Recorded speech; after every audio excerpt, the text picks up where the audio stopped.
di mana vaksin Nusantara juga sekarang ini sedang dalam progres, tapi masih belum jelas apakah bisa betul-betul digunakan di rumah sakit. Sedangkan vaksin merah putih saat ini sudah memasuki masa uji klinis dan disiapkan akan digunakan.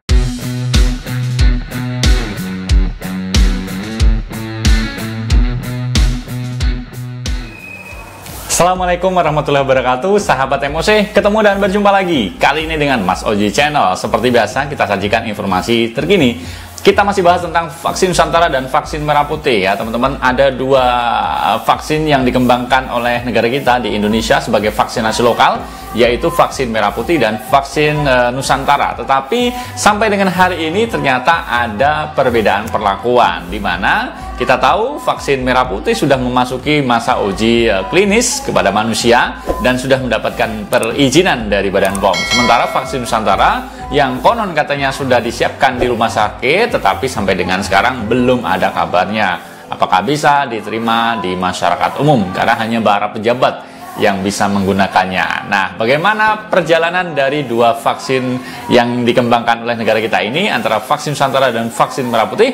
Yuk kita simak dalam tayangan yang berikut ini. Sahabat MOC, seperti yang diketahui, Indonesia mengembangkan vaksin COVID-19 lokal. Di antaranya adalah vaksin merah putih dan vaksin Nusantara. Meski dikembangkan di Indonesia, ada perbedaan perjalanan pengembangan dua vaksin tersebut, di mana vaksin merah putih telah mendapatkan izin dari Badan Pengawas Obat dan Makanan untuk melanjutkan uji klinik. Sementara untuk vaksin Nusantara tidak kunjung mendapatkan izin dari Badan POM. Lantas, apa perbedaan dan bagaimana perjalanan di antara kedua vaksin COVID-19 yang sama-sama dikembangkan di Indonesia itu? Vaksin merah putih yang merupakan vaksin yang dikembangkan oleh beberapa instansi, salah satunya adalah Universitas Airlangga dengan PT Biotis Pharmaceutical yang saat ini tengah memasuki uji klinik terhadap manusia.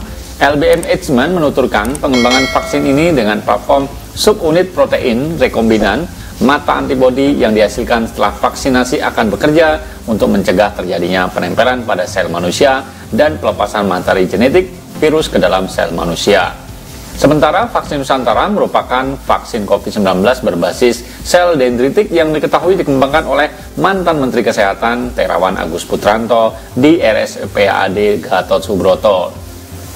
Cara kerja vaksin ini sendiri dibangun dari sel dendritik autolog atau komponen dari sel darah putih yang dipaparkan dengan antigen dari protein S virus SARS-CoV-2. Dalam perjalanannya, vaksin Nusantara sempat menuai polemik. Setelah polemik panjang, vaksin ini akhirnya dinyatakan tidak lulus uji klinik fase 1. Sejak awal penelitiannya sendiri, vaksin COVID-19 ini sudah menuai banyak polemik. Puncak polemik itu sendiri terjadi saat Badan Pengawas Obat dan Makanan tidak memberikan izin untuk melakukan uji klinis fase kedua terhadap manusia. Pasalnya, uji klinis fase 1 juga dinyatakan tidak lulus. Adapun alasan Badan POM tidak memberikan izin terhadap vaksin Nusantara melakukan uji klinis adalah ada syarat yang tidak terpenuhi, tidak memenuhi kaidah klinis. Kemudian tidak ada uji praklinik pada binatang, serta komponen yang digunakan tidak sesuai dengan pharmaceutical grade. Badan POM sendiri diketahui mendukung penuh pengembangan vaksin COVID-19 karya anak bangsa seperti vaksin merah putih. Maka dari itu Badan POM juga akan terus memantau perkembangan vaksin merah putih. Kepala Badan POM, Penny Kalugito, menuturkan dari beberapa kandidat yang dikembangkan saat ini, pengembangan vaksin menggunakan platform inactivated virus yang digunakan oleh tim peneliti vaksin merah putih UNAIR yang bermitra dengan PT Biotis telah mencapai kemajuan yang sangat baik. Uji praklinik yang dilakukan pada hewan sebelumnya juga telah diselesaikan.